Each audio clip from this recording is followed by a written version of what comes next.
पत्थरों में जो जुबां ढूंढ ले हम वो चीज है दोस्त। पत्थरों में जो जुबां ढूंढ ले हम वो चीज है दोस्त। मर्ज है अगर ख्वाब सजाना तो मरीज है हम दोस्त। मर्ज है अगर ख्वाब सजाना तो मरीज है हम दोस्त। लिखने दो कहानियां हमें बहते हुए पानी पे, क्योंकि हमें वो अजीज है दोस्त। लिखने दो कहानियां हमें बहते पानी पे, क्योंकि हमें वो अजीज है दोस्त। नसीहत नहीं सुनते न सबक लेते हैं किसी से, क्या करूं मेरे ख्वाब बदतमीज है दोस्त। क्या करूं मेरे ख्वाब बदतमीज है दोस्त। तो क्या आपके भी ख्वाब मेरी तरह बदतमीज हैं जो किसी की नहीं सुनते? तो परमानेंटली आपको भी मेरी तरह जूते पड़ने वाले हैं। हाँ, सच है ये, क्यों नहीं। जो भी इंसान दुनिया से कुछ अलग करने की सोचता है उसे पहले जूते खाने ही पड़ते हैं। और ये हमारी साइंस और हिस्ट्री और मैथ सब कुछ गवाह है। जिसने भी कुछ नया करने की कोशिश की है उसे पहले धुतकारा ही गया है। तो अगर आपके भी ख्वाब मेरी तरह बदतमीज हैं, और क्या है मेरे ख्वाब, ये तो जानने के लिए आपको वीडियो देखना पड़ेगा। लेकिन पहले हम बात करेंगे आपके ख्वाबों की जो आपने सजा रखे हैं। और आप ये हेडिंग देखकर सोच रहे होंगे कि क्या मैम नेगेटिव थिंकिंग लेकर आई है कि हमें नीट नहीं देनी है, क्योंकि इसका सिंबल कुछ आपको ऐसा बता रहा होगा कि क्या नीट ही है आखिरी रास्ता। नहीं, मैं आपको पॉजिटिविटी देने आई हूँ, आशावादिता देने आई हूँ कि नीट तो सभी को देनी है, क्योंकि नीट उस रास्ते की पहली मंजिल है जहां पे आपको पहुंचना है। और अगर आपने बायो ली है तो आपका जो एनालिसिस है, आपका जो अवलोकन है, वो यही नीट करने वाली है। अभी और फिलहाल आगे के कुछ सालों में कई इंस्टीट्यूट ने अभी चेंज कर दिया है। जहाँ पे नीट जरूरी नहीं थी वहां पे भी वो लोग नीट के सर्टिफिकेट को देखना चाहते हैं। वो देखना चाहते हैं कि आपने नीट में कितना स्कोर किया है। तो नीट तो सभी को देनी है और उसकी प्रिपरेशन हम कर रहे हैं, साथ साथ आगे भी करते रहेंगे। साथ ही अगर आप नीट की प्रिपरेशन करें, चाहे आप डॉक्टर नहीं बनना चाहते, आप ये सोचेंगे नहीं मुझे तो डॉक्टर नहीं बनना है तो मैं नीट नहीं दूं। नहीं, नीट तो आपको देनी ही देनी है। क्यों? क्योंकि आप जिस भी जगह पे जाना चाहते हैं, जिस भी वैकेंसी की तलाश में आप जाना चाहते हैं, अगर आप नीट की प्रिपरेशन करेंगे तो उसके नीचे वाले एग्जामों को अच्छे से क्लियर कर पाएंगे। इसलिए नीट तो सभी को देनी है। आगे फ्यूचर में या जो दे रहे हैं उनको सबसे पहले मेरी बेस्ट ऑफ लक। और मैं ये नहीं कहना चाहती कि हमें नीट नहीं देनी। उस नीट को देने के लिए भी आपके दिमाग में एक शांतिपूर्वक माहौल होना चाहिए। आपको ये डर नहीं होना चाहिए कि अगर मेरा सिलेक्शन नहीं होगा तो मेरा क्या होगा, मेरा सपना टूट जाएगा, एक और साल में बर्बाद नहीं कर सकता, मैं आगे क्या करूंगा। क्योंकि जनरली बायो वालों की आजकल थिंकिंग ऐसी हो गई है कि उनके पास एक ही स्कोप है, वो है नीट, यानी डॉक्टर बनना। नहीं, ऐसा नहीं है। तो उन्हीं सारे स्कोप के लिए, उसी दिमागी शांति के लिए कि आप शांति से नीट दें बिना चिंता के, क्योंकि तब आप अच्छे से नीट दे पाएंगे और उसको क्लियर कर पाएंगे। तो उसी शांति के लिए हम लेकर आए कि आपके पास सिर्फ नीट ही आखिरी रास्ता नहीं है। जो भी बायो के स्टूडेंट हैं उन्हें 12th के बाद बहुत सारे ऑप्शन हैं, बहुत सारे। कुछ ऑप्शंस मैं आज लेकर आई हूं और उसमें से एक ऑप्शन को हम थोड़ा सा डिटेल में पढ़ेंगे, क्योंकि सबको पढ़ना थोड़ा सा मुश्किल है। तो चलिए शुरू करते हैं आज की प्रेजेंटेशन जो है। तो नीट आखिरी रास्ता नहीं है, ठीक है। और थोड़ा सा आपके ख्वाबों के बारे में जो बदतमीज है उसके बारे में भी चर्चा करेंगे। सबसे पहले ये MBBS जो नीट से ही होगा, इसके बिना, नीट के बिना इसका गुजारा ना चलना। तो MBBS जो बायो वाले बच्चे दे सकते हैं, यानी डॉक्टर बन सकते हैं। डॉक्टर बनने के लिए आपको 5.5 साल का कोर्स करना पड़ेगा, ठीक है। उसके बाद PG भी करनी पड़ेगी। आप ये सोचते हैं कि मैंने नीट दे दी तो बस मैं डॉक्टर बन गया, नहीं। उसके बाद ज्यादा पापड़ बेलने हैं, उसके बाद ज्यादा मेहनत करनी है। और आप देखेंगे कि हर डॉक्टर, हर MBBS करा हुआ डॉक्टर इतना नहीं चलता, क्योंकि आजकल आपका सपना क्या हो, डॉक्टर बनना मतलब पैसे कमाना। हर डॉक्टर पैसे वाला हो ऐसा जरूर नहीं हो। पैसे से भी ज्यादा जरूरी है उसकी अहमियत, उसकी इंपॉर्टेंस। आप कहीं हार्ट सर्जरी करवाने जाते हैं, आपके आस पड़ोस भी कोई हार्ट का किसी का ऑपरेशन हुआ हो, तो आपने देखा वो हर जगह क्या ऐसे चलते फिरते कहीं भी हॉस्पिटल में चला जाता है, चलो डॉक्टर तो डॉक्टर होता है, इसी से हार्ट का ऑपरेशन करवा देते हैं। करवाते हैं क्या? नहीं। पहले वो पूछते हैं कि अच्छा डॉक्टर कौन सा है, मतलब अच्छा डॉक्टर तो सभी अच्छे हैं, लेकिन किसका हाथ परफेक्ट है, किसके हाथ में ज्यादा सक्सेस मिली है, मतलब किसके ऑपरेशन ज्यादा सक्सेसफुल हुए हैं, किसका नाम अच्छा है, तो वो नाम आपको गेन करना है। और उसके लिए कम से कम आपको ये 5.5 साल तो सिर्फ पढ़ाई करनी है, उसके बाद प्रैक्टिस करनी है, पीजी करनी है, उसके बाद कम से कम 10 साल बाद आप जो डॉक्टर बनना चाहते हैं, जिस तरह के डॉक्टर बनना चाहते हैं वो बन पाएंगे। तो इसकी भी कहानी कोई इतनी ईजी नहीं है कि नीट किया और डॉक्टर बन गए, ठीक है। इसके बाद होता है वेटरनरी डॉक्टर। पहले नीट जरूरी नहीं थी इसके लिए, लेकिन अब इसके लिए भी नीट जरूरी हो गई, क्योंकि जो लोग जानवरों के डॉक्टर बनना चाहते हैं, बड़े फेमस है आजकल, कुत्ते पालना लोगों का शौक हुआ पड़ा है। तो भाई कुत्ते बीमार होंगे, डॉग बीमार होंगे, तो उनको केयर भी करनी पड़ेगी, है ना। हॉर्स है, डॉग है, सारे जानवर, तो ये जानवरों के डॉक्टर होते हैं। आजकल इनके भी स्कोप बहुत ज्यादा है। इसमें भी आपको कम से कम 5.5 साल लगेंगे, इसको BAMS कहते हैं। और साथ में एक आयुर्वेदिक डॉक्टर भी होता है, उसके लिए भी आपको नीट करनी पड़ेगी। ये तो सब नीट वाले हैं। उसके बाद होता है BDS यानी डेंटिस्ट, जो दांतों की सुरक्षा करते हैं, वो उनके पास भी स्कोप है। इनमें भी पहले वही 5.5 साल पहले आप MBBS करेंगे, फिर स्पेशलाइजेशन करेंगे दांतों पे, फिर पीजी करनी। पीजी मतलब पोस्ट ग्रेजुएट, जैसे BSc के बाद MSc होती है, MA के बाद BA के बाद MA होती है, उसी तरह। तो ये और फिजियोथेरेपिस्ट कोर्स, ये फिजियोथेरेपिस्ट जिसको BP भी कहा जाता है, BPT, ये BPT जो कोर्स है ना, पहले इसके लिए भी नीट नहीं थी, मतलब नीट कंपलसरी नहीं थी कि नीट आप क्वालिफाई हो। ये जो 3 एग्जाम है ना, ये वाला, ये वाला, ये वाला, इसके लिए आपको नीट क्लियर करना पड़ेगा।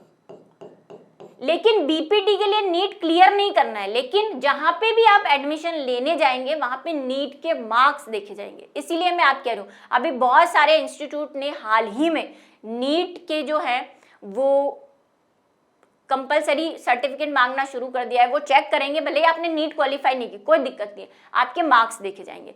तो जैसे आर्मी फोर्स, जो आर्मी नर्सिंग कॉलेज है, उसने अभी नया एक नोटिफिकेशन निकाला है कि जब भी एडमिशन लिया जाएगा तो नीट के मार्क्स देखे जाएंगे। ऐसे फिजियोथेरेपिस्ट जो कॉलेजेस होते हैं, ये भी डॉक्टर ही होता है। क्या होता है फिजियोथेरेपिस्ट? आपके घर में या आसपास कोई पैरालाइज्ड होता है ना, पैर वैर, हाथ पैर काम नहीं करते किसी एक्सीडेंट की वजह से, तो फिर क्या किया जाता है, उनको रेगुलरली एक्सरसाइज कराने के लिए एक डॉक्टर के पास लेके जाया जाता है, तो वो होते हैं फिजियोथेरेपिस्ट। तो ये भी कोर्स होता है, इसमें आपको 4 साल कर लगेंगे कोर्स करने में। उसके बाद 6 महीने की आपको इंटर्नशिप करनी पड़ेगी, मतलब वही, पहले तो सिर्फ किताबी ज्ञान लेना है, उसके बाद प्रैक्टिस करनी है 6 महीने की, ठीक है। सबके बताती जा रही हूँ, उसमें 5.5 साल, इसमें भी कुछ 5.5-6 साल लगेंगे। उसके बाद हम आते हैं नेक्स्ट पे, जो है B फार्मेसी। ये बड़ा फेमस है आजकल, जिसको M फार्मेसी भी कहते हैं, B फार्मेसी और M फार्मेसी। ये क्या है? जो मेडिकल शॉप्स आप देखते हैं, है ना, इनमें सारा दवाइयों के नाम रटने होते हैं। आधा डॉक्टर आप इसी से बन जाएंगे, है ना। दवाइयों के नाम याद करते हैं, उनकी कंपोजिशन याद करते हैं कि कौन सी दवाई किस काम आती है। जो आप केमिस्ट की शॉप पे जाते हैं ना, हालांकि सारे केमिस्ट B फार्मा किए हुए हो ये जरूरी नहीं है, कुछ को तो रेगुलर ऐसे जॉब करते करते ही नाम याद हो जाते हैं। लेकिन आप B फार्मेसी करते हैं तो आपको दवाइयों के बारे में, जितनी भी मेडिसिन है, केमिकल्स हैं, उनके बारे में नॉलेज मिलती है। साथ में आपको एक दुकान का शायद लाइसेंस मिलता है, जिससे आप ऐसी केमिस्ट की शॉप खोल सकते हैं। तो ये बड़ा फेमस है, इसमें दवाइयों के नाम याद करने पड़ते हैं। ये भी 4+2 मतलब 6 साल आपको इसमें लगेंगे कोर्स को करने में। 4 साल तो पढ़ने के, 4 साल B फार्मा के, फिर M फार्मा करवाना पड़ेगा। जैसे BA MA होता है, वैसे B फार्मा M फार्मा, तो इनमें आपको टोटल 6 साल लगेंगे, ठीक है। तो कोई भी कहानी इजी नहीं है, चाहे आप नीट करके आओ चाहे बिना नीट करके आओ, मेहनत आपको उतनी ही करनी है, ठीक है। यहाँ पे एक स्लोगन लिखा हुआ है, मुश्किलों से डरना तो हमने सीखा ही नहीं जनाब। मतलब यही कि चाहे नीट करनी हो, उसको क्लियर करने के बाद मेहनत करनी पड़े, चाहे बिना नीट करे हुए कोर्स करने के लिए मेहनत करनी, हम हर मेहनत के लिए तैयार है, क्योंकि हमारे सपनों तक पहुंचना है, ठीक है। चलिए, उसके बाद आता है फार्मा D। ये भी कुछ B फार्मा M फार्मा की तरह होता है, लेकिन इसमें क्या है, 2-3 चीजें मिक्स होती है। मतलब इसमें आप M फार्मा भी कर लेते हैं, साथ साथ B फार्मा भी कर लेते हैं, और MBBS का भी कुछ कोर्स हो जाता है। इसके लिए भी नीट जरूरी नहीं है, ठीक है। लेकिन आप एक तरह से डॉक्टर कम केमिस्ट बन जाते हैं। और ये कितने साल का है? ये 4+2 मतलब 6 साल आपको इसको करने में लगेंगे। भाई कोर्स भी तो 3 है, 3 कोर्स है तो 6 साल पूरे लगेंगे इसको करने में। तो ये होता है, ये सब बायोलॉजी स्टूडेंट्स के लिए। आप सर्च करें, ये सब कुछ अवेलेबल है, बहुत सारे इंस्टीट्यूट इसको करवाते हैं। तो आप निराश नहीं होने कि हम अगर डॉक्टर नहीं बने तो हमारा क्या होगा, या मुझे डॉक्टर नहीं बनना है तो मैं क्या करूं। ठीक है, चलिए बीएससी कोर्सेज, इसकी बहुत लंबी लिस्ट है जो मैं आपको अभी बताऊंगी। और बीएससी के बाद भी क्या होती है? एमएससी होती है। फिर आता है BASLP। क्या है ये? Bachelor of audiology speech language pathology. ये होता है 4 साल का। भाई सब में पैसा है, जो सिर्फ डॉक्टर पैसे के लिए बनना चाहते हैं ये सब पैसे के काम है, लेकिन जो सही में कुछ अच्छा करना चाहते हैं, अपनी लाइफ का कोई उपयोग करना चाहते हैं, तो उनके लिए भी ये सही है। सक्सेस सब में, चाहे वो डॉक्टर हो, चाहे नर्स हो, चाहे कंपाउंडर हो, चाहे वो बी फार्मा हो। ठीक है, बायो मतलब अपने आप में सक्सेस है। चलिए, तो ये क्या होते हैं? ऐसे बच्चे या बड़े भी होते हैं जो तोतला के बोलते हैं, आपने देखा होगा, या कुछ बच्चों को बोलने में प्रॉब्लम होती है, उनकी टंग में उनका स्ट्रक्चर सही होता है, संरचना सही होती है, लेकिन बोलने में दिक्कत होती है ना। तो या सुनने में दिक्कत होती है, जिनको फिर इशारों से समझाया जाता है, या कान की मशीन्स लगाई जाती है। तो उनके जो डॉक्टर्स होते हैं वो आते हैं BSLP में। ये भी कि आपको नीट तो सबके लिए आजकल कंपलसरी कर दिया, compulsory in the sense qualify करना जरूरी नहीं है, लेकिन नीट के मार्क्स देखे जाएंगे। ठीक है, तो bachelor of audio speech language pathology, ये उन पर काम करते हैं। इसमें नीट का स्कोर के बेस पे आपको क्या मिलता है? एडमिशन मिलता है, चाहे आप नीट सेलेक्टेड हो या नहीं। वो ऊपर के जो 3 थे उन्हीं में नीट सेलेक्टेड होना जरूरी है। चलिए आइए नेक्स्ट देखते हैं। उसके बाद है डिप्लोमा। डिप्लोमा की तो बड़ी लंबी लाइन है, ठीक है, जिसमें एक जो 2 फेमस है ANM और GNM, इसके बारे में अभी हम डिटेल में पढ़ने वाले हैं। तो ये डिप्लोमाज होते हैं, ये होते हैं 18-16 महीने के करीब, ये 1 या 2 साल का डिप्लोमा कोर्सेज होता है। इसके बाद फिर वही आप जॉब कर सकते हैं किसी कंपनी में, किसी बी फार्मा कंपनी में, किसी डॉक्टर के अंडर काम कर सकते हैं, रिसर्च कर सकते हैं अगर आप कुछ रिसर्च करना चाहते हैं। इनकी लिस्ट है, बताती हूँ आपको। सबसे पहला होता है डिप्लोमा इन नर्सिंग, जो अभी हमने ANM GNM देखे, उसको डिटेल में पढ़ेंगे हम। उसके बाद होते हैं diploma in retail management. Retail management क्या है? ये दवाई वाले केमिस्ट की शॉप पे आपने देखा वो बैग ले लेके, डॉक्टर्स के कभी आप गए हो तो एक आदमी आता है अच्छा शर्ट वर्ट पहन के, टाई वाई बांध के, है ना, और हाथ में एक बैग होता है। क्या होते हैं वो होते हैं MR, इनको MR भी बोलते हैं। और रिटेल मैनेजमेंट का कोर्स किया होता है उन्होंने। वो क्या करते हैं? दवाइयाँ बताते हैं कि नई नई दवाई कौन सी लॉन्च हुई है, वो डॉक्टर को जाके बताते हैं ये दवाई पहले वाली दवाई से कम खर्चीली है, कम पैसा लगता है। तो डॉक्टर फिर जो लोग महंगी दवाई नहीं खरीद सकते उनके लिए सस्ती दवाइयों की क्या नए मार्केट में आया है, उसका कंपोजिशन क्या है, कोई नई चीज़ मार्केट में आई है, वैक्सीन आया है, लॉन्च हुआ है, ये सारी मार्केटिंग करते हैं ये, और बताते हैं डॉक्टर को बारे में और सप्लाई करते हैं। तो उसका एक डिप्लोमा होता है। ठीक है, ये डिप्लोमा है। ये वही मैंने बोला साल भर या 1.5 साल के होते हैं। जैसे वो कोर्सेज हैं वो 6 साल, 8 साल, 4 साल के हैं, ये थोड़े कम के हैं। ये डिप्लोमा होता है, इसमें सर्टिफिकेट मिलता है आपको, इनमें भी जॉब है। डिप्लोमा इन एजुकेशन टेक्नोलॉजी, ये टेक्नोलॉजी से रिलेटेड है, जो रिसर्च होते हैं, जहाँ पे दवाइयाँ नई नई बनती है, वहाँ पे क्या चाहिए? उनको भी तो लैब असिस्टेंट चाहिए, उनको भी तो साइंटिस्ट चाहिए। भाई वो जो मालिक है वो तो खुद जा के एक एक दवाइयाँ सर्च नहीं करेगा, उसको क्या चाहिए होते हैं? नीचे डॉक्टर्स चाहिए होते हैं, असिस्टेंट चाहिए होते हैं, जिनको टेक्नोलॉजी के बारे में, बैक्टीरिया के बारे में, वायरस के बारे में, कंपोजिशन, केमिकल कंपोजिशन के बारे में सब जानकारी हो। और केमिस्ट्री आपने पढ़ी है, बायोलॉजी, केमिस्ट्री, फिजिक्स तीनों आप पढ़ते हैं ना, तो उससे रिलेटेड ये होता है, एजुकेशन टेक्नोलॉजी से रिलेटेड। ये कॉलेजेस में भी होते हैं, जॉब होती है इनकी, लेबोरेटरी में भी जॉब होती है, रिसर्च इंस्टीट्यूट जो होते हैं, है ना, वहां पे भी इनकी जॉब होती है। Diploma in dairy technology, dairy का मतलब दूध से रिलेटेड जितनी भी चीज होती है, वहां पे भी बायोलॉजी वाले स्टूडेंट जो हैं या लोग हैं वो काम करते हैं, उनकी भी पोस्ट होती है। क्योंकि दूध में कौन सा केमिकल है, कितना प्रोटीन है, दूध सही है या नहीं, ये जांच करके कौन बताता है आपको ये दूध नकली है और असली है, गाय को ये खिलाओ तो अच्छा दूध देगी। ये सारों के लिए क्या होता है? Diploma in dairy. ये शॉर्ट में बता रही हूँ मैं आपको, काफी डिटेल इनके क्या है, स्कोप्स है। ठीक है, अब आती है बीएससी कोर्सेज की, जिसको हम नॉर्मल ग्रेजुएशन कहते हैं। अब आप बोलोगे हाँ कॉलेज में एडमिशन ले लिया बायोलॉजी में, उसमें 3 सब्जेक्ट आ जाएंगे, बॉटनी, जूलॉजी और एक कंपलसरी ले लेंगे हिंदी, और केमिस्ट्री तो पढ़नी है, फिजिक्स नहीं पढ़नी पड़ेगी बीएससी के में जाने के बाद, ठीक है। तो वो नहीं होती बीएससी। बीएससी की लिस्ट देखो जरा, पहले से भी लंबी है। ये देखो भाई, ये बीएससी के कोर्सेज हैं, है ना। सबसे पहला कोर्सेज है बीएससी फॉरेंसिक साइंस। जैसा कि आपको पता है, मैं फेवरेट, मेरा शो कौन सा है, मैं कोई सीरियल वीरियल नहीं देखती, आज तक की कोई सीरियल नहीं देखा।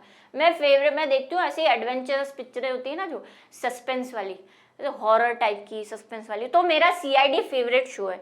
तो उसमें आपने देखा डॉक्टर सालू के जो सारी रिसर्च, मुर्दों से भी जो बात करता है, जो मुर्दों में कहाँ गोली लगी है, उसने क्या खाया था मरने से पहले, उसका मरण कैसे हुआ है, जो हम पोस्टमार्टम करवाते हैं ना, वो ये वाली बीएससी होती है, बीएससी फॉरेंसिक साइंस, उसको फॉरेंसिक कहते हैं।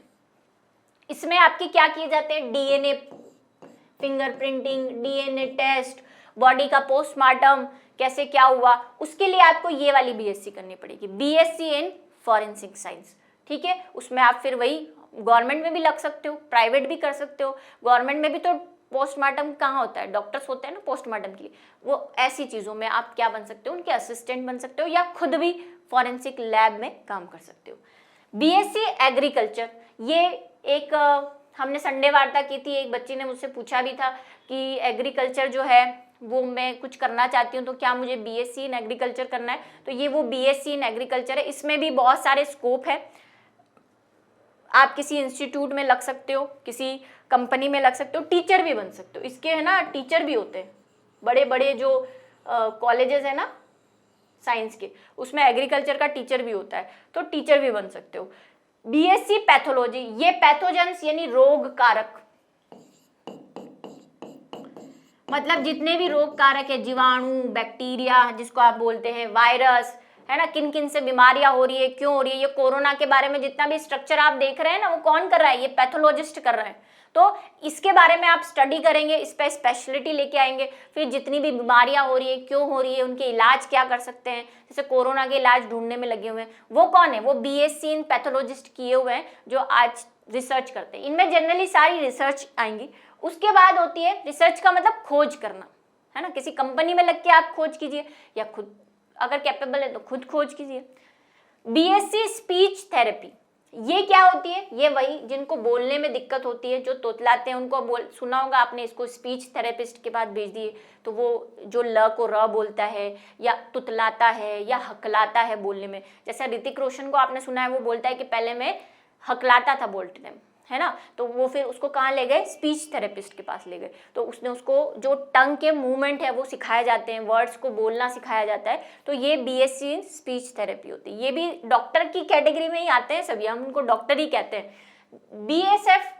बीएफएससी यानी फिशरीज जो साइंस होती है, मतलब मछलियों के बारे में, जो मछली पालन करते हैं, है ना, मछलियों को रखना, क्योंकि मछली पालन भी ऐसे नहीं कि तालाब में से जाके मछलियां पकड़, मछली का फॉरेन में आप जाओ वहां तो नॉनवेज ही होता है, मछलियां, सी फूड, मतलब समुद्र में वो घोंघे वगैरह ही खाते हैं। तो उनकी कैसे रेयरिंग करनी है, मतलब कैसे पालन करना है उनको, कैसे एनवायरनमेंट में रखना है ना, क्या उनको खिलाएं कि मछलियों का फैट बढ़े, अंडे ज्यादा दे। तो ये सारी स्टडी हम किसमें करते हैं, मछली पालन वाला जो केस है। फिर बीएससी इन हॉर्टिकल्चर, ठीक है। हॉर्टिकल्चर में क्या किया जाता है, हॉर्टिकल्चर में भी यही, जैसे मछली पालन कर रहे हैं, यहाँ पे भी हम क्या करते हैं, विभिन्न प्रकार के जीवों को पालना, उनसे जो उनका जैसे है, आप बोले तो जैसे सेरिकल्चर करते हैं ना, जो शहतूत वाली जो पत्तियां होती हैं उनमें जो कीड़े होते हैं, जिसको सिल्क वर्म कहते हैं, जिससे सिल्क बनता है, तो उसको कल्चर करने को सेरिकल्चर कहते हैं। तो हॉर्टिकल्चर में ऐसे बीज वगैरह हैं, है ना, बहुत सारी मछलियां हैं, लाख जो पैदा करता है जो जीव, तो उसकी रेयरिंग से रिलेटेड हॉर्टिकल्चर के अंदर आता है।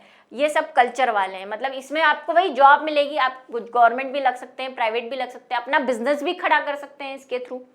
उसके बाद है ये फॉरेंसिक साइंस हो गया, BSc in forensic science same है, और बीएससी इन एग्रीकल्चर, ये दोनों सेम है। चलिए नेक्स्ट देखते हैं बीएससी कोर्सेज की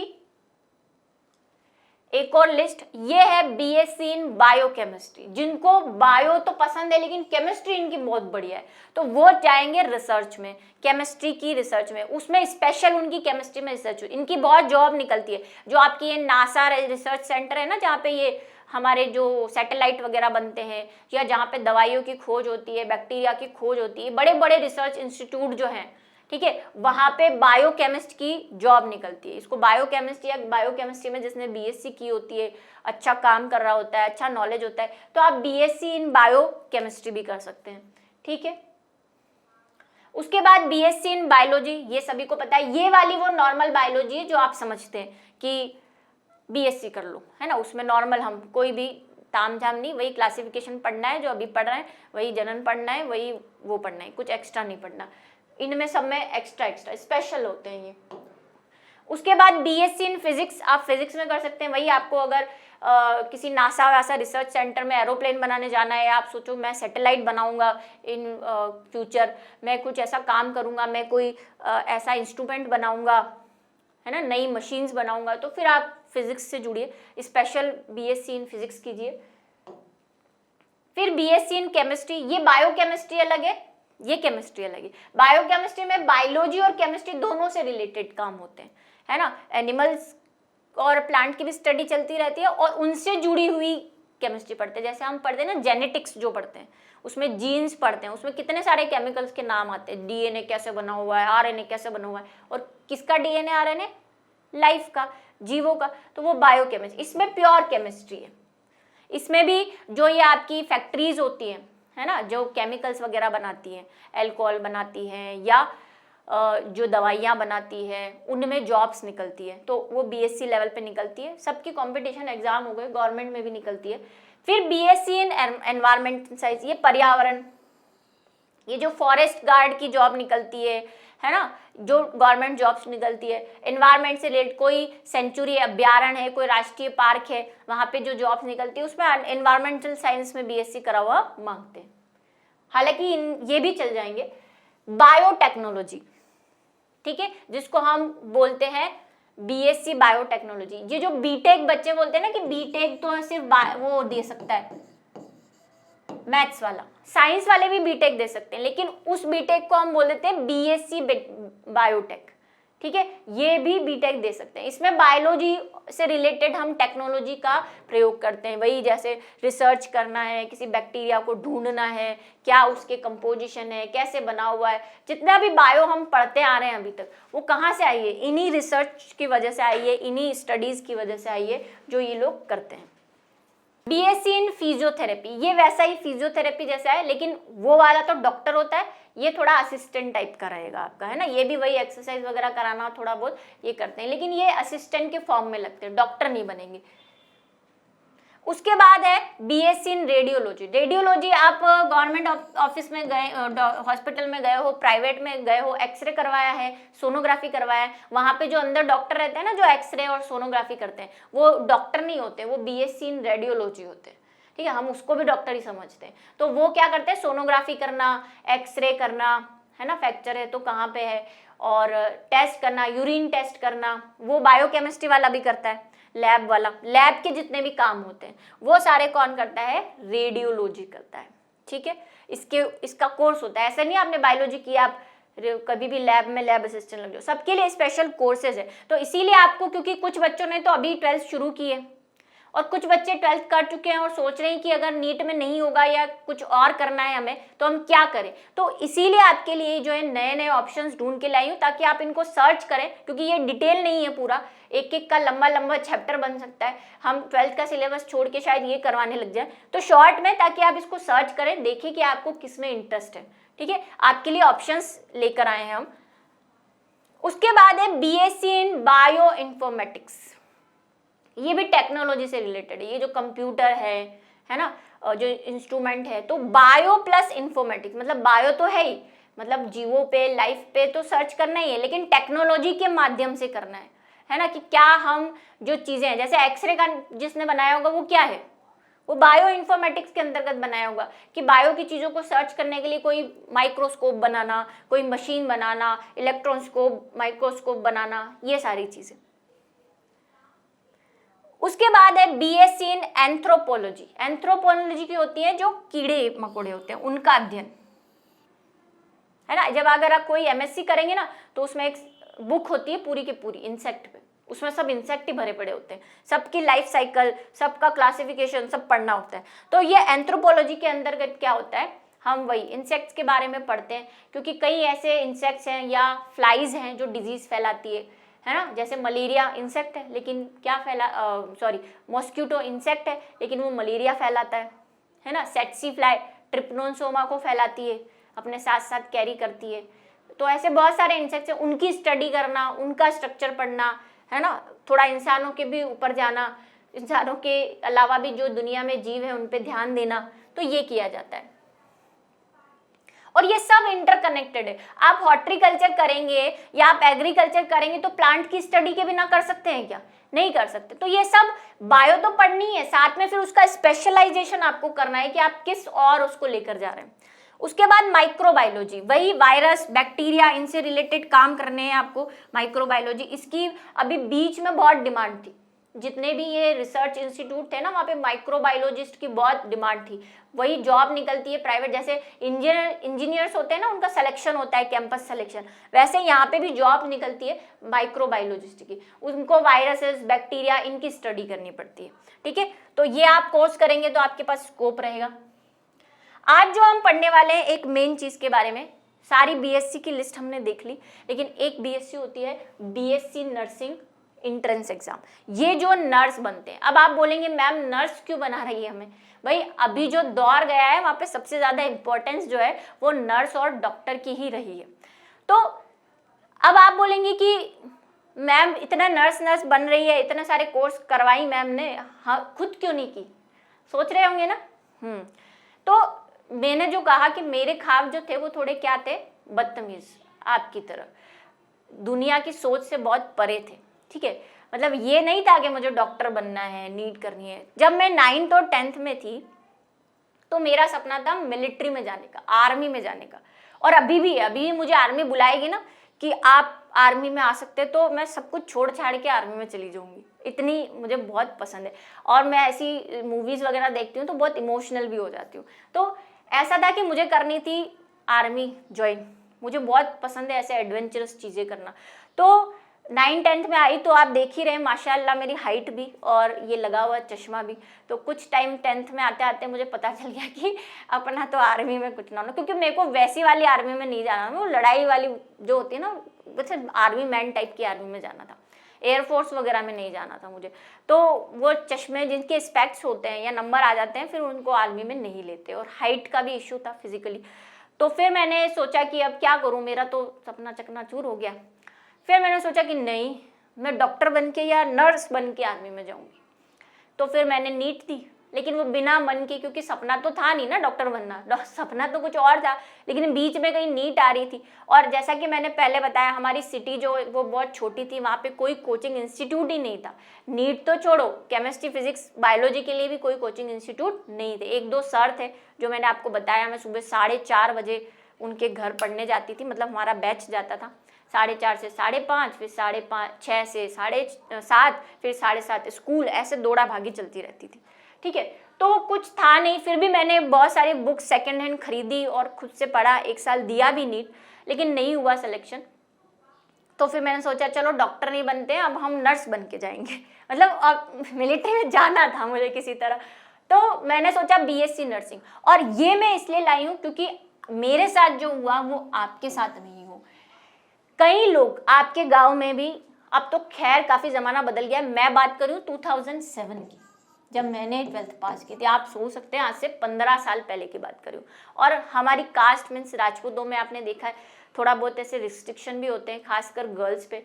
और अभी भी मतलब घूंघट रहता है। हाँ मैं घूंघट लगाती हूँ, अभी भी लगाती हूँ, पर वो हमारा कल्चर है, उसमें कोई दो राय नहीं है ना। वो कल्चर है। आज भी मैं राजस्थानी सूट में ऐसे थोड़ी ना रहती हूँ, राजस्थानी सूट में रहती हूँ, घूंघट भी निकालती हूँ, तो सारे फॉलो करती हूँ चीज़ें। लेकिन उस टाइम 2007 में जब मैंने 12th पास की और मैंने फिर डिसाइड किया कि मैं बीएससी नर्सिंग करूँगी और नर्स बन के जो है आर्मी या मिलिट्री में, हाँ तो नर्स आर्मी या मिलिट्री में भी जाते हैं, उसमें चश्मे वाला फैक्ट नहीं रहता, क्योंकि उसमें लड़ाई नहीं करनी होती ना, उसमें गन नहीं चलानी होती, तो उसमें तो डॉक्टर बनना है या नर्स बनना है, तो उस काम में चश्मे वगैरह का कोई इशू नहीं है, ठीक है, वो चश्मे वाला भी जा सकता है।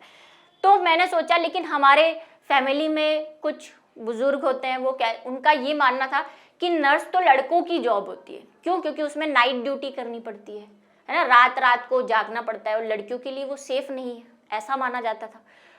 और हमारे गांव, मतलब जो सिटी थी बांसवाड़ा, वहाँ पे कोई इंस्टीट्यूट भी नहीं था बीएससी नर्सिंग का, तो वो बाहर जाके करनी पड़ रही थी, और बाहर जाना तो भाई अलाउ था ही नहीं, जो करना है इसी शहर में करना है, शहर से बाहर नहीं जाना है।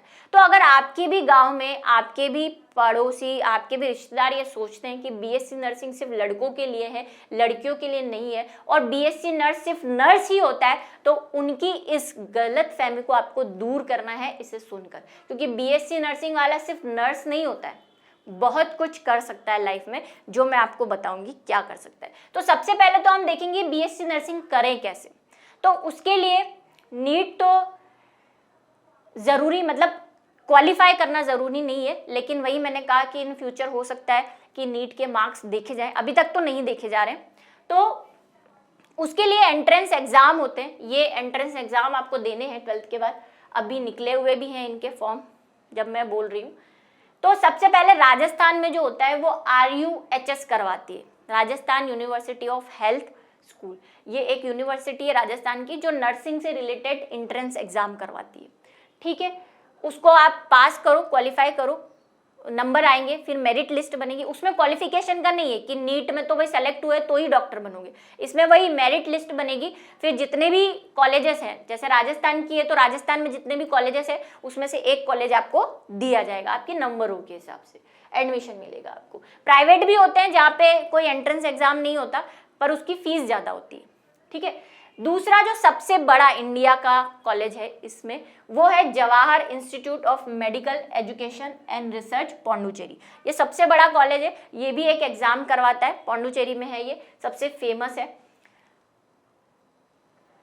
उसके बाद है BCEC, ये आपके लिए है, बिहार में जो रहते हैं बच्चे उनके लिए बिहार एक एग्जाम करवाती है, नर्सिंग का एग्जाम। इसकी full form Bihar combined entrance competition exam, शायद मैं सही हूँ, ठीक है, यही इसकी फुल फॉर्म है, और ये एग्जाम करवाती है। और अभी अभी हाल ही में इनका लास्ट ईयर एक नोटिस आया है कि एग्जाम तो आपको देना है और एग्जाम के थ्रू ही लगना है। जैसे मैंने बोला कुछ कॉलेज, कई स्टेट में क्या होता है, प्राइवेट आप बिना एग्जाम दिए भी फीस भर के एडमिशन ले सकते हो, लेकिन बिहार ने ये कंपलसरी कर दिया है कि आपको ये एंट्रेंस एग्जाम देना पड़ेगा। वेटेनरी के लिए भी, मतलब पशु के चिकित्सा के लिए भी बिहार ने अब क्या कर दिया, नीट को कंपलसरी कर दिया है, मतलब आपको नीट एग्जाम देना पड़ेगा, ठीक है। तो ये क्या करेगी, ये एग्जाम लेगी प्लस नीट के मार्क्स भी देखेगी। जो बिहार के बच्चे हैं वो सुन ले, ठीक है। उसके बाद यूपी की बात कर लेते हैं। यूपी वाले, हमारा तो नंबर ही नहीं आया, तो यूपी वालों की बात कर लेते हैं कि यूपी में बीएससी नर्सिंग का भी एक एग्जाम होता है, इसी नाम से होता है इनका, तो ये नाम है इनका, normally UP BSc nursing entrance exam ऐसा ही नाम है। तो ये होता है और इसमें भी वही बीएससी नर्सिंग की जाती है। अब नर्स जो आप समझते हैं, है ना, जहाँ पे भी आप जाते हैं और किसी को भी देख के नर्स बोल देते हैं, वो सब नर्स बीएससी नर्सिंग किए हुए नहीं होते। आपको बताते हैं डिफरेंस। सबसे पहला इसमें एक कोर्स है जो मैंने आपको बताया था, डिप्लोमा कोर्स होता है एक, जिसको बोलते हैं ANM, जो स्टार्टिंग में हमने पढ़ा था, मैंने कहा था आपको इसको डिटेल में समझाएंगे। ANM यानी ऑक्सिलरी नर्सिंग मिडवाइफरी, ये कोर्स होता है, ये होता है 18 महीने का।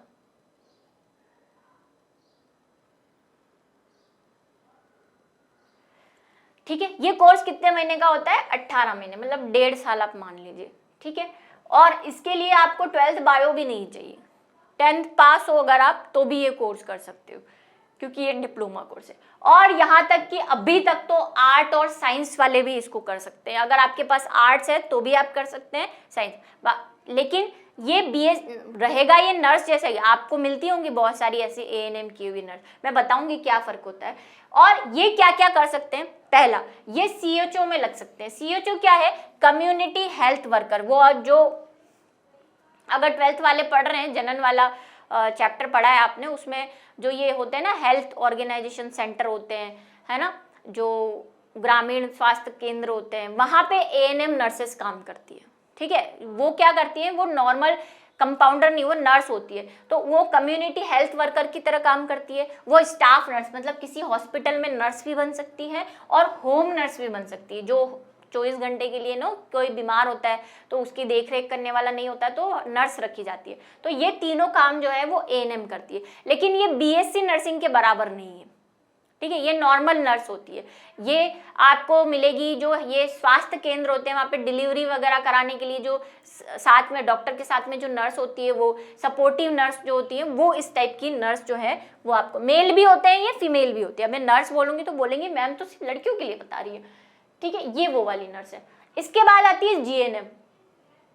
ये थोड़ा एएनएम से बड़ी वाली पोस्ट है तो ये भी डिप्लोमा, लेकिन इसके लिए आपको पीसीबी चाहिए, मतलब फिजिक्स केमिस्ट्री और बायो में 12th करा होना चाहिए। ये जो है वो 3 से 4 साल का कोर्स है। 3 साल ही बोलूंगी मैं, 4 तो नहीं, 3 साल बोल सकते हो। जनरल नर्सिंग मिडवाइफरी, ये 3 साल का कोर्स है और ये एएनएम से थोड़ा ऊपर वाला होता है। ठीक है, इसमें भी आप नर्स रहेंगे, मतलब हॉस्पिटल में आप क्या बन सकते हैं, नर्स बन सकते हैं, स्टाफ नर्स बन सकते हैं।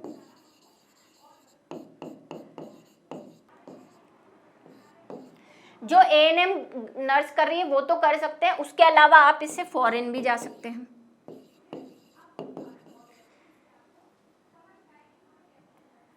ठीक है, बाहर फॉरेन में जा सकते हैं आप इससे। आप नॉर्मल जो नर्स का काम है वो कर सकते हैं। ठीक है, जो गवर्नमेंट हॉस्पिटल होते हैं वहाँ पे कंपाउंडर होता है। कंपाउंडर कौन होता है, आप जिसको आपके गांव में अगर कोई कंपाउंडर बैठता हो तो आप उसको डॉक्टर समझते हैं, लेकिन सारे कंपाउंडर डॉक्टर नहीं होते, उनमें से कुछ बीएससी नर्सिंग किए हुए और कुछ जीएनएम करे हुए भी रहते हैं। वो गवर्नमेंट के थ्रू वहाँ पे लगते हैं प्राथमिक सेवा केंद्रों पर, और हम उन्हें डॉक्टर समझते हैं। आपके लिए वो डॉक्टर ही है, लेकिन वो ये बीएससी नर्सिंग कोर्स करके आए हुए होते हैं। तो इसमें भी यही है, पर थोड़ा सा एएनएम से ऊपर वाली पोस्ट पे जाता है, असिस्टेंट बनता है, वो ऑपरेशन थिएटर में काम कर सकता है। हॉस्पिटल में ये जो डायलिसिस होता है, खून की जो जिनकी किडनी खराब होती है उसमें डायलिसिस वगैरह होता है, उसमें हेल्पफुल रहता है। ठीक है, ये वो वाली जीएनएम है, वो वाली नर्स है। तीसरा जो सबसे मेन है जो मुझे बताना है वो है बीएससी नर्सिंग।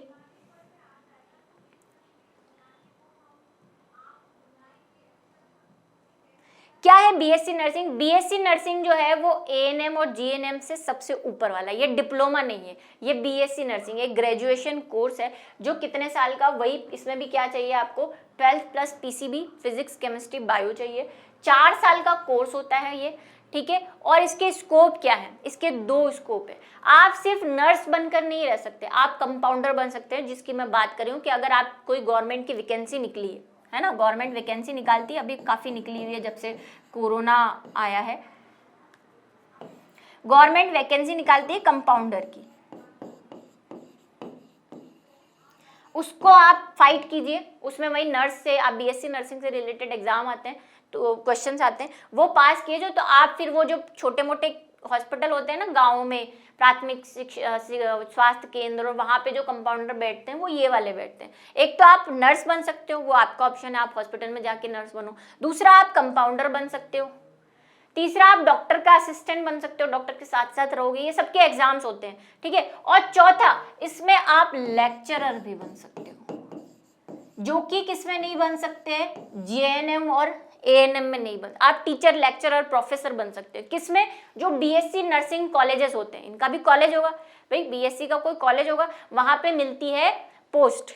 ठीक है, वहां पे लगती है जॉब, तो वहां पे आप लेक्चरर भी बन सकते हैं, जहाँ पे आप नर्सेस को पढ़ाओगे, जहाँ पे आप ये जो बीएससी कर रहे हैं, एएनएम कर रहे हैं, जीएनएम कर रहे हैं, वहाँ पे। और इसमें वही ग्रेड होती है नॉर्मल। सबसे पहले आप ट्यूटर बनते हो, ट्यूटर सबसे नीचे वाली पोस्ट, मतलब ये भी टीचर ही होता है। ट्यूटर से ऊपर आप लेक्चरर बनते हो, फिर प्रोफेसर बनते हो। ठीक है, प्रोफेसर बनते हो, तो इस तरह से आप पहुंचते हो। इसके अलावा स्टाफ नर्स तो बन ही सकते हो। तो वही जो मैं आपको भ्रांतियां दूर करने वाली थी कि जो गांव के जो भी आसपास के लोग आपको कहते हैं कि नर्स सिर्फ नाइट ड्यूटी करता है, नाइट ड्यूटी नहीं करता। आप टीचर बनो नर्स बन के, कौन रोक रहा है आपको? आप क्या कर सकते हो, स्टाफ नर्स आपकी चॉइस है। ट्यूटर बन सकते हो, जैसे मैंने बोला नर्स बन सकते हो, सुपरिटेंडेंट बन सकते हो। सुपरिटेंडेंट क्या है? हॉस्पिटल में हर नर्स के ऊपर एक हेड होता है जो सारी नर्स को गाइड करता है, उसको बोलते हैं सुपरिटेंडेंट। उसका काम ये होता है सब काम से करे, उनका रोटेशन बनाना, उसमें कोई नाइट ड्यूटी का रोल ही नहीं है, वो उनको हेड होता है। जैसे स्कूल में प्रिंसिपल होता है वैसे नर्स का भी होता है, तो वो सुपरिटेंडेंट बन सकते हो। इसमें भी बहुत सारी अपॉर्चुनिटी है। आप ऑपरेशन थिएटर में जो डॉक्टर काम करता है उसके असिस्टेंट बन सकते हो। सबकी सैलरी अपनी पोस्ट के हिसाब से बढ़ती रहेगी, ठीक है। गवर्नमेंट जॉब मिल ही सकती है, जैसे मैंने आपको बोला इसमें निकालती है। आप इसमें भी कहाँ जा सकते हो? फॉरेन जा सकते हो। फॉरेन कैसे जा सकते हो? फॉरेन कुछ एग्जाम्स करवाते हैं, बीएससी नर्सिंग जिसने की होती है। आप कुछ बोलेंगे कि मैम ये तो हिंदी मीडियम वाले नहीं कर सकते, ऐसी गलत फहमी में मत रहना। मेरे पास ऐसे बहुत से स्टूडेंट हैं जिन्होंने हिंदी मीडियम में 12th की, हालांकि बीएससी नर्सिंग की बुक्स इंग्लिश में ही होती है, तो इसीलिए हम आपको कहते हैं कि आप अभी से 11th-12th से क्या करते जाओ, इंग्लिश के वर्ड्स पढ़ते जाओ ताकि आपको दिक्कत ना हो। हिंदी मीडियम वाले बच्चों ने इतना अच्छा कवर किया कि वो बीएससी कर गए, बीएससी करने के बाद आज वो फॉरेन में जॉब कर रहे हैं। फॉरेन में भी वही लेक्चरर बन सकते हो आप, ट्यूटर बन सकते हो, नर्स बन सकते हो। फॉरेन की सैलरी ज़्यादा होती है ना। ऑस्ट्रेलिया में बैठे हुए हैं कुछ कनाडा में बैठे हुए हैं, कुछ अमेरिका में बैठे हुए हैं, तो सब जगह है कुछ ऐसे मेरे पहचान वाले, तो फॉरेन में जा सकते हो। पर फॉरेन में जाने के लिए आपको कुछ एग्ज़ाम क्लियर करने पड़ते हैं। ये एक तो आईलेट्स होता है जो सबसे फेमस एग्जाम है, शायद आपने सुना होगा। ये इंटरनेशनल इंग्लिश लैंग्वेज टेस्ट, ऐसा कुछ इसकी फुल फॉर्म है। ये ओईटी और पैट्स, ये फेमस कुछ 3 है, इसमें सबसे ज़्यादा ये है। इसमें थोड़ी सी आपको अपनी इंग्लिश इंप्रूव करनी, क्योंकि आप फॉरेन जा रहे हो तो इंग्लिश नहीं बोलोगे तो कैसे चलेगा, तो पहले तो सीखनी पड़ेगी। तो उसमें कोई भी नुकसान नहीं है भाई, आजकल तो इंग्लिश के बहुत सारे कोर्सेज होते हैं, आप करो, उनको सीखो इंग्लिश बोलना। कम्युनिकेट ही तो करना है, परफेक्ट इंग्लिश थोड़ी, आपको बोलने जितनी इंग्लिश आ जाती है और ये टेस्ट आप पास कर लेते हो तो आपको फॉरेन में जो भी आप जैसे भी जाना चाहते हो, वीज़ा सब प्रोवाइड होता है। लेक्चरर बनना चाहते हो तो लेक्चर, और नर्स बनना चाहते हो तो नर्स। तो इसी के लिए ये मैं सबसे पहले लाई थी कि कुछ लोगों की गलत फहमियाँ कि नर्स तो नाइट ड्यूटी करता है, उसकी तो कोई वैल्यू नहीं होती, ये सारी गलत फहमियाँ आप दूर कर दें, ठीक है। चलिए, और आस पड़ोस के लोगों की भी गलत फहमियाँ दूर करें। चलिए, तो आज का हमारा जो ये सेशन था ये खत्म होता है। आगे आप हमें बताएंगे कि आपके भी ख्वाब बदतमीज़ हैं अगर मेरी तरह, और आप तैयार हैं दुनिया से जूते खाने की तरह।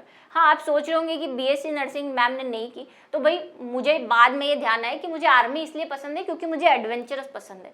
तो मैंने क्या करना शुरू कर दिया पता है, ये पैरा जंपिंग, जो आकाश वो लोग ना ऊपर से वो छाता लगा के नीचे डाइव करते हैं, वो ट्रेड जो माउंटेन पे चढ़ते हैं, गुफाओं में जाना, ये सब मैं करती हूँ छुट्टियों में जब मुझे टाइम मिलता है, और उसमें मुझे बहुत मज़ा आता है। हाँ, लोगों की तरह मैं स्टेटस नहीं डालती, पसंद नहीं है मुझे ये करना। तो मैंने अपने ख्वाबों की राह ढूंढ ली है, और आपके भी ख्वाब अगर मेरी तरह बदतमीज़ है और उसको आप सच करना चाहते हैं तो कमेंट सेक्शन में ज़रूर लिखिए, शायद हम आपके कुछ मदद कर सकें कि आप जो बनना चाहते हैं उसमें हम आपकी क्या क्या हेल्प कर सकते हैं, आपको कुछ ढूंढ के ला सकें उसके लिए। तो कमेंट सेक्शन में ज़रूर लिख के बताइए और इंतज़ार कीजिए अगले का, क्योंकि बहुत कुछ लेकर आएंगे हम आगे।